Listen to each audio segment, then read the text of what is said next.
¿Qué hay? ¿Cómo están? Bueno, es para hacerles una consulta a ver si me pueden echar la mano con esto, ¿sí?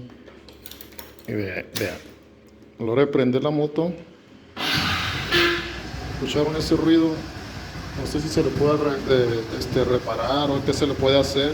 De hecho, también lo hace cuando se apaga. Este, y ver qué es, a ver si se escucha. Ay, ¿escucharon ese ruidito? A ver si me pueden echar la mano con eso, a ver qué se le hace o se tiene que llevar a reparar algo. Ya que pues como saben yo no sé mucho de motos. Otra vez, a ver si se escucha. Voy a prenderla. ¿Lo escucharon? Ese ruidito, a ver si me echan la mano con eso, ¿ok? Pues ahí me dejan ahí qué hacerle, dónde o qué repararle, ¿ok?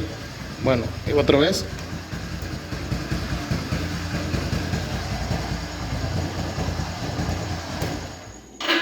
Ahí está. Pues bueno, espero sus comentarios y me echen la mano con eso.